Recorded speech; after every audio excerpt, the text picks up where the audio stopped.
Good morning, and welcome to the First Unitarian Universalist Society of Albany. My name is John Newell, and I am your service associate today. Before we begin, those on Zoom should please check to make sure your microphone is muted. You can also turn off your camera if your image is potentially distracting. Please also be mindful of your speech while on Zoom, as microphones have a way of accidentally becoming unmuted. This will minimize any disruption to our service. You will notice the closed captioning at the bottom of your screen. If you'd like to access that, find the CC option on your Zoom toolbar and select the up arrow to choose your setting. Thanks so much for your cooperation. This morning, we welcome to our pulpit Diane Cameron. Diane is a writer and a teacher, a columnist for the Albany Times Union. Diane is an author of 3 books, Looking for Signs, a collection of essays, Out of the Woods, about 12-step recovery, and Never Leave Your Dead, a history of war trauma. Diane is passionate for people living in poverty and for family caregivers. She is a director of Unity House in Troy. Diane is also a spiritual director, and she has worked with our Wellspring program. She is married to David Pascone, and they live in God's country, Guilderland, New York.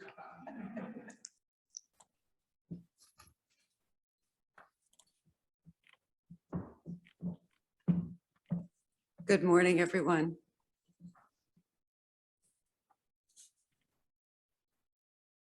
It is not by chance that you arrived here today. You sought and have found something larger than yourself. Inside of you, there is a yearning, a hope for more, a desire for a place of belonging and caring. This you have found, a beloved community. A community that holds its arms open to you, and here is a home to nourish your soul. And now this morning, we join in a celebration of life. And we have Lois leading us in the prelude Circle of Life by Elton John, arranged by the cellist.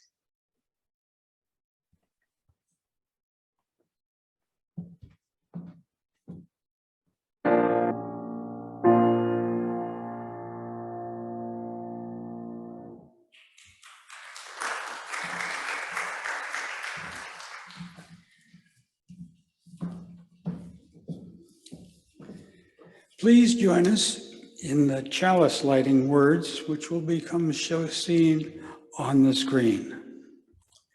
Welcoming all free seekers of truth and meaning, we gather to excite the human spirit, to inspire its growth and development, to respond morally and ethically to a troubled world, and to sustain a vital and nurturing religious community.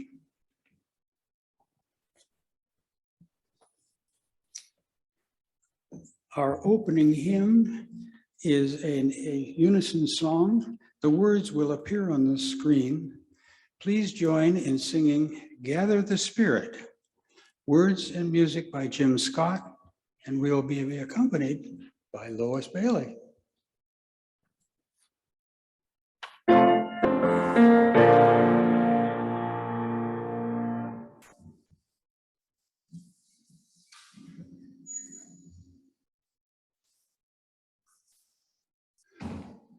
At this point, we welcome our visitors on Facebook. My name is John Newell, and I'm the service associate. Our guest in the pulpit this morning is Diane Cameron, a writer and spiritual leader.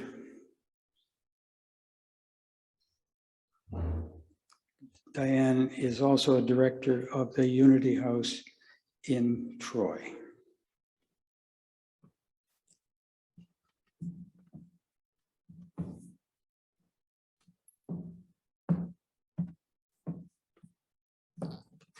morning, friends.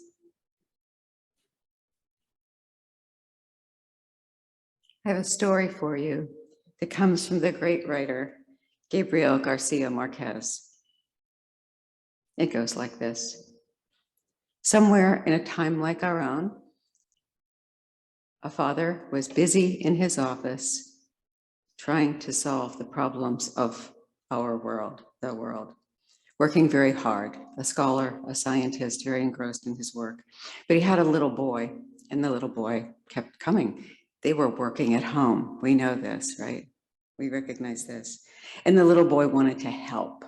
Daddy, can't I help you? Can I help you? Can I help you? And of course, the father, weighted by his study and his work, is like, oh my goodness, what do I do? Right? What do I do? So he sees a magazine nearby and he opens it up. And inside the magazine is a picture of a map of the world. And he says, aha, this is what I will do. So he says to his son, you can help me by doing a puzzle. You like to do puzzles, right? So he takes the picture of the map of the world and he tears it up into many little pieces. And he gives it to his son. And he says, this is how you can help me do my work. Take this puzzle and put it together. It is the map of the world. And the little boy is excited. He loves puzzles. He goes off and the father thinks, this will give me a couple of days of peace and quiet. And the next morning, the boy comes back, very excited. And he says, Daddy, I put the world together. I put the puzzle together.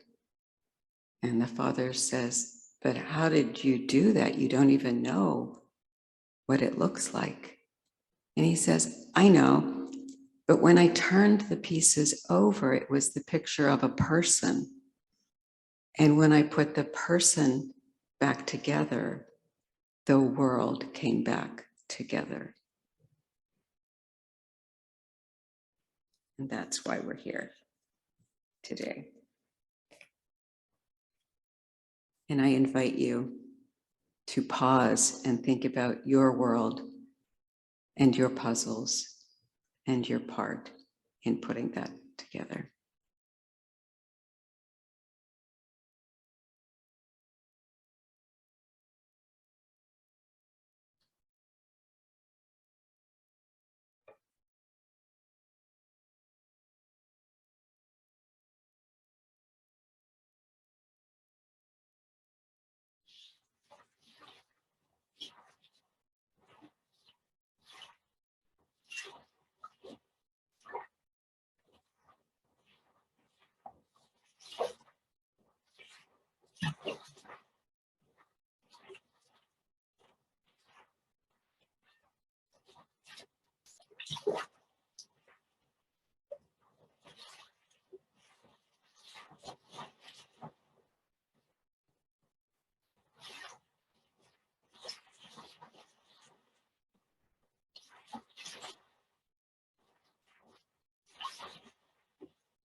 And that was the perfect sound for the end of summer. As you sit quietly this morning, you can hear a distant bell beginning to sound. The soft warning is coming from inside of you. It signals the end of summer, and it reminds us on Tuesday that we return to our lives in earnest. No matter our age, we know that the day after Labor Day is the beginning of a new year. It's bittersweet because for the most part, we have lived good lives, and yet there was all that hope and intention 12 weeks ago. Our beautiful summer here went so fast. So what really matters now that we see our lives changing faster than ever? And life does change fast. It's one of those things that we understand intellectually, but we don't really grasp until something big happens. Many years ago, all of us got it on September 11th. Again, in 2005, with the Indonesian tsunami, we got it again. And in 2012, with the shooting at Sandy Creek, again, how life changes fast. Those incidents were huge, but now they seem to come faster and faster. Another shooter, a bomb, a natural disaster, but the after effect doesn't quite stay with us as long. It's as if there is a half-life of consciousness as these things happen. And we have these life is so short experiences. Your life can change in an instant, in a New York minute, in the blink of an eye, and on a dime. There were 2 times that I had to suddenly look at my life in a new way. Both times it was doctors holding clipboards that were my wake-up call. I had always measured myself by my work, but that changed. Someone said to me, but what about your career? And I surprised myself by answering, thinking I was being flip. I don't have a career, I have a life. That insight had been incubated, I realized, over time by too many funerals and too many days in intensive care waiting rooms while my family members died. The ICU waiting room is an incredible wisdom school, right? At a very steep tuition. In 12-step programs, we joke that the mantra of the addict is more. One more drink, one more drug, one more scoop of ice cream. And while that may be true for people with addictions, it is also true that more is the mantra of our greater culture. Last year, I went to a retreat, a workshop by activist and philanthropist Lynn Twist. And she talked about, it was about why don't we help others? Why don't we help others more? She talked about the distorted beliefs that shape our thinking and that actually get in the way of us helping other people. And the biggest false belief that many of us have is about scarcity. See if this resonates with you. Many of us, before we put our feet on the floor in the morning, think, I didn't get enough sleep. And then followed by, we look at our to-do list, I don't have enough time. And then we start our day and think, I don't have enough help. And all day, that slippy slides into, there isn't enough of me. And then dangerously and tragically, that becomes a shameful belief. I'm not enough. For most of us, it's too painful though, right? To face that, to really grasp it. So we distract ourselves with this faulty notion. If I don't have enough, then I better get some more. And that leads us to seeing the world as us and them. Because if I don't have enough, it must be because somebody else got more. Maybe mine, maybe they got mine. And we start to believe there isn't enough to go around, right? So we think, I better protect mine. And we tighten our grip on what we have. Think about one of the earliest games that we teach children, musical chairs. It is pure cultural indoctrination. There is not enough, so you have to push and shove and run around your chair in a tight little circle to keep somebody from getting yours. Most reality TV shows are versions of musical chairs. Do anything to anyone to keep yours and maybe get some of theirs. We are such slow learners. We say, we hear, money doesn't matter. Heresy. It is the conclusion of now years and years and years of research. So if that's true, what is it we really want? And again, we have years and years of surveys and research that tell us, we say, we answer, we want affiliation, love, friendship, autonomy, and leisure. Those are the things we say we want: affiliation, love, friendship, autonomy, and leisure. We answer back when we are asked. That's what we want. Don't necessarily live it. Again, all of this research has shown us that our net worth has no significant impact on our mood, on our feelings. Now, most of us alone in our living rooms probably feel differently. If I only had this, if I only had that, if I went there, if I had this, I would feel better. But lottery research is now over and over and over again proven to us what happens to lottery winners, right? A lottery winner has a brief feeling of euphoria, and in less than a year, they are back to the same psychological place or slightly lower. The disappointment of the fantasy not coming true.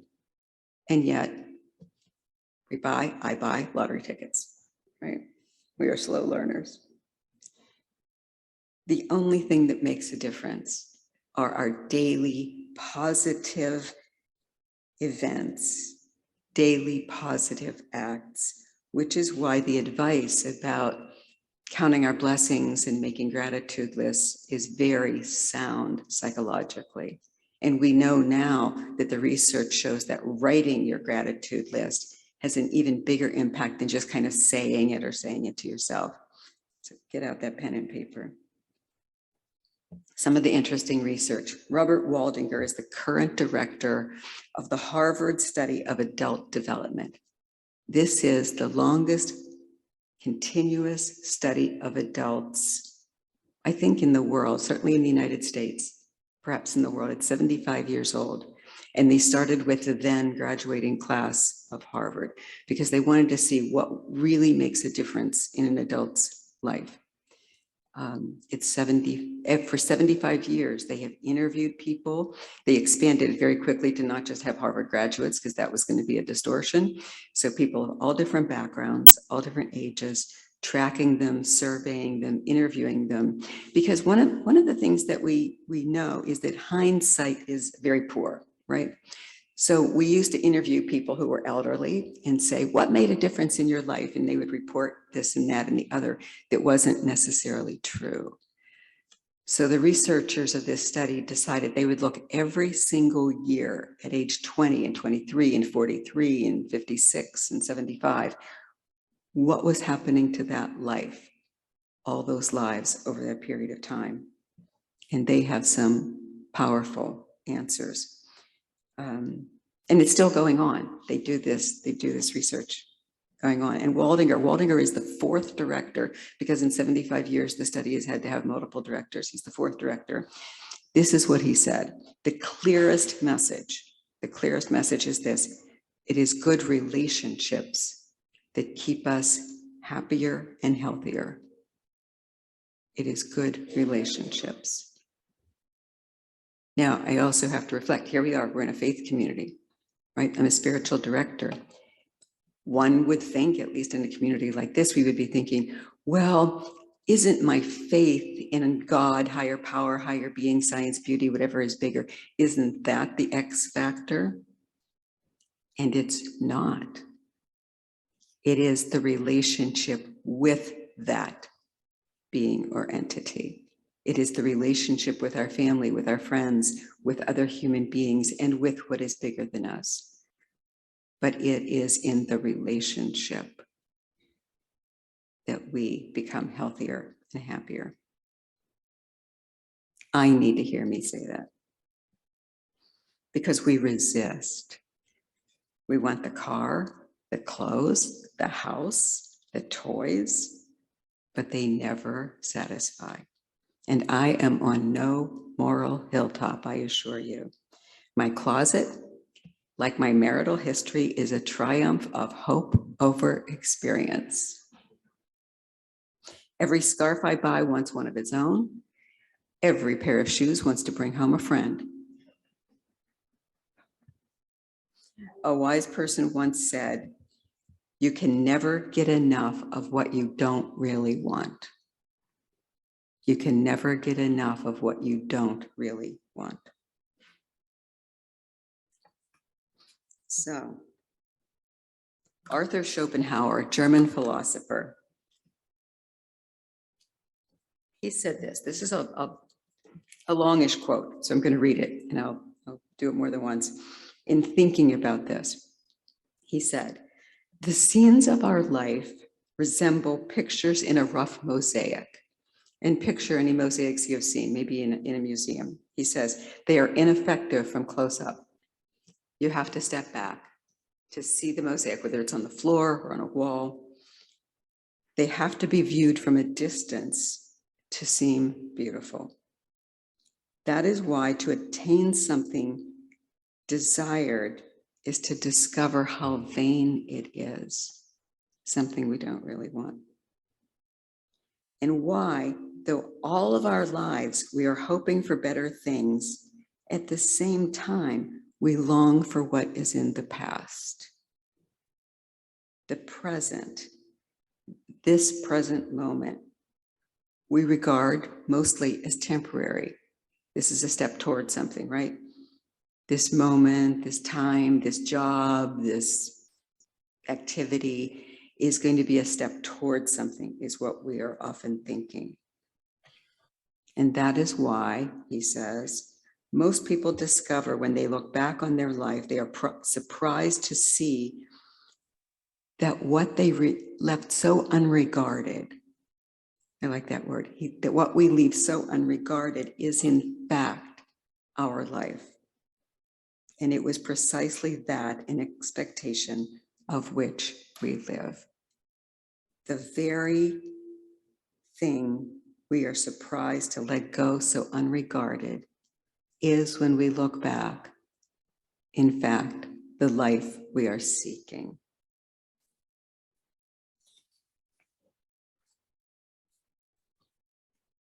Our lives are also like our homes, whether we live in a house or an apartment or a trailer.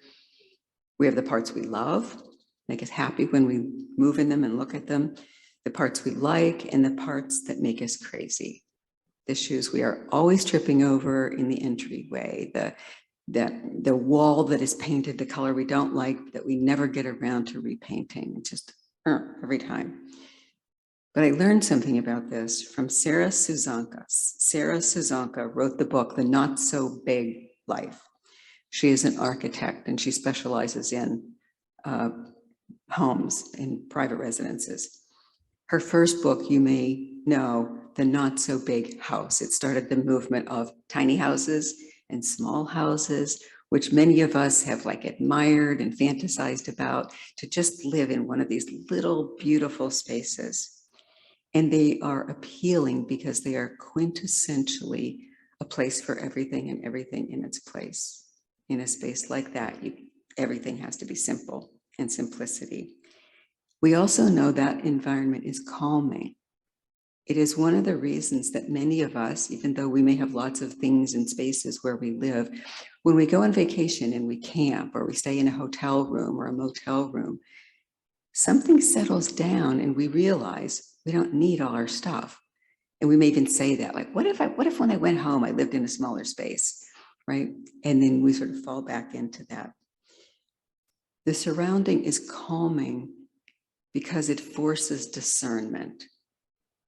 What do I really like? What do I really want? One set of dishes, one vase. Only one coat for each season. Good luck, Diane. Our choices are fewer and we have less angst with that kind of discernment. But getting there is a whole different battle. Susanka talks about her work with clients who typically, when they bring her in as an architect, they want more shelves, more closets, a better laundry system. They want more space. They believe that the issue is space. And she says, our lives are like our houses. We think the problem is our coworker, our boss, our partner, our childcare situation. But just like when she works on a house, the problem isn't what we think it is. She says a good design solution usually isn't more, it is less. She tries to take space away from her clients and teach them discernment. A good design solution isn't more, it is less. So let me make a jump to a story about a rat. Once upon a time. Once upon a time, there was an ordinary rat, not particularly smart, but he had a great appetite and nose for cheese. And one day, the air was pungent with the odor of good cheese. He sat right up on his hind legs and said, "Where's the cheese?" In front of him were 4 tunnels. Yes, his home was in a lab. Down he scurried into the first tunnel, no cheese. Tunnel number 2, no cheese. 3, still no cheese. Tunnel 4, there is his big, beautiful, delicious piece of cheese, which he enjoyed. The next day, he comes to his home with the tunnels. He smells cheese again. What does he do? Tunnel 4, right? Smart enough for that. 4, gets his cheese. Happy rat. Next day, smells the cheese. Tunnel 4, there's my cheese. Happy rat. He knew what to do. Cheese fiesta. But one day, he comes, he smells the cheese. Down tunnel 4, of course. No cheese. Tunnel 3, no cheese. Ran back out. 2, where's my cheese? Tunnel number 1, there's my cheese. Just fine. Just fine. And he ate and enjoyed his cheese. Now, we human beings are very much, in some ways, not completely, in some ways, we're like the rat. We smell the cheese, we look around. And after searching, we find the cheese in our lives, and it is absolutely great. But what happens on the day that the cheese isn't there anymore? We go down tunnel 4 again and again and again. No cheese. Tunnel 4. We are adamant. At this point, the rat would have tried other tunnels. But what do humans do? We will go down 4 again and again and again, because this is the difference between humans and rats. Eventually, the rat's going to try another tunnel because the rat is actually interested in finding the cheese. And we are more interested in being right. And we know that the cheese should be in tunnel 4. Look at your family life, look at your work life, look at your friendship life, where it should be a certain way, because that's where it used to be. Something more ancient than rats. According to the Kabbalah, the world, when it was created as a text, a sacred text. And in the strife of life and civilization, that text was torn apart into little pieces. And the fragments were scattered through the universe like seeds. The mystics still hold, that our task is to gather up those fragments and recreate the numinous text that is the world. A task that is sacred and impossible, and in other words, imperfect. It is imperfect. There is an ancient grammatical wisdom called the past imperfect. The English teachers here and the linguists will know this, the past imperfect. It is the tense for actions that are uncompleted, for stories that are still unfolding, for memories that will never congeal. It is where the past and the present come together in a single conjugation. It is the past imperfect that is the energy that carries us through time and space and our lives. All of our stories are unfolding. This day we are unfolding. What matters today may or may not matter tomorrow. And so in this spirit, we are and will always be imperfect. I thank you.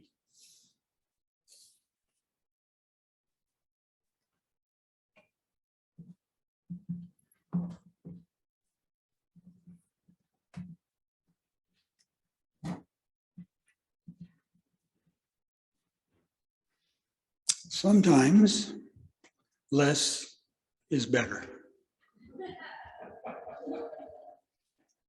An important way we celebrate life each Sunday is by offering the opportunity to practice generosity. Members and friends support our congregation with an annual pledge paid throughout the year. Another way to support the good work of this congregation is by making a generous contribution as we pass the plate or via one of the options shown on the next slide. If you are joining us virtually, you can click on that tiny URL link in the chat window to contribute, or you can send a text to the number shown on the slide on the screen. The examples on the slide show how to label your text to indicate the amount and purpose or intent of your gift. We must now say goodbye to our Facebook friends. They should all consider joining us on Zoom next time or visit us at 405 Washington Avenue in Albany. You can find more information at albanyuu.org.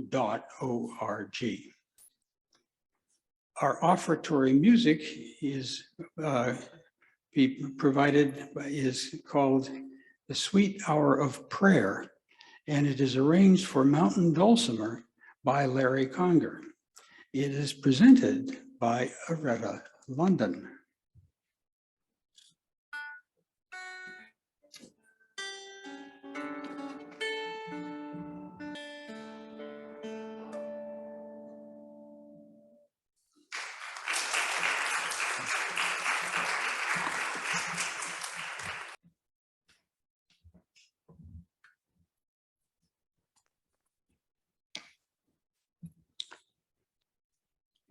Our prayer of affirmation was written by Marge Piercy and is called To Be of Use.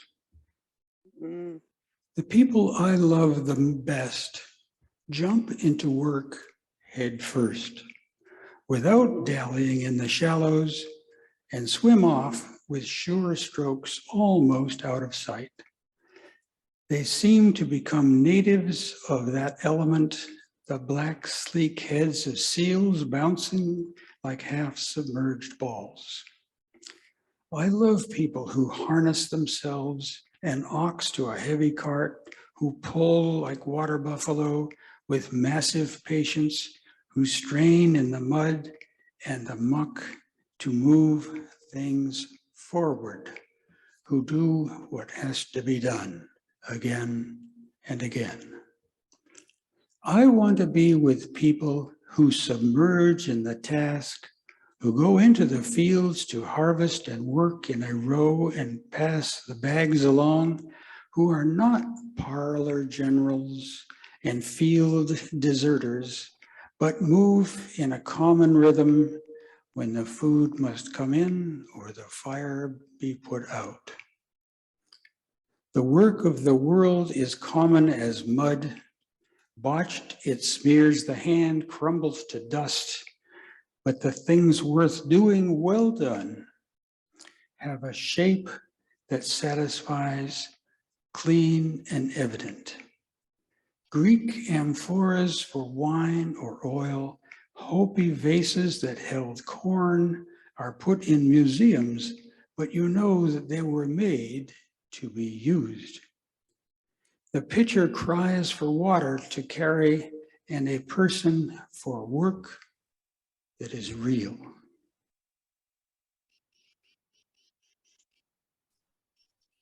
Next, we'll sing a unison song. The words will appear on the screen.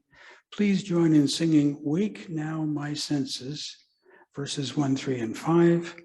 This is a traditional Irish melody with words by Thomas Michelson.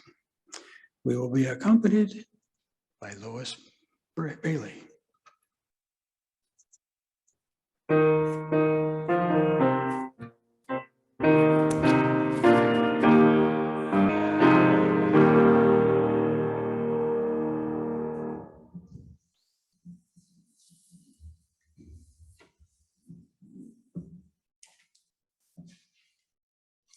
Please join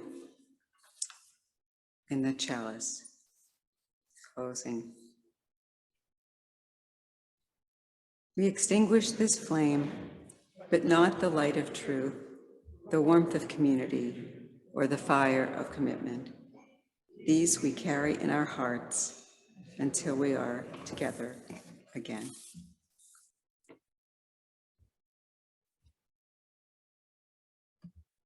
As we leave this gathered community, we don't leave our connection. Our concerns and our care for each other remain. Our service to each other, to the world, and to our faith continues. Until we are together again, friends, be strong, be well, be true, and be imperfect.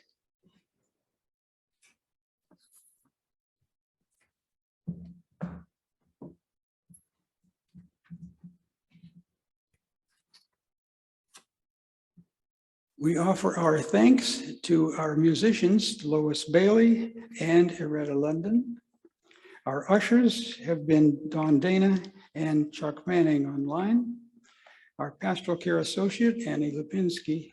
Service associate is myself, John Newell. Welcoming us were Barb Manning. Our greeter was Kathy Hodges. And the office support has been provided by Tammy Goddard and Patience Pichette. Technical support by Kate Pierce-Nims and Dick Dana. And want to specifically also say thanks to Don Dana, the person who writes all the scripts for these services. Anyone who thinks I'm winging it all by myself without her help hasn't been paying close attention. We have the following announcements today.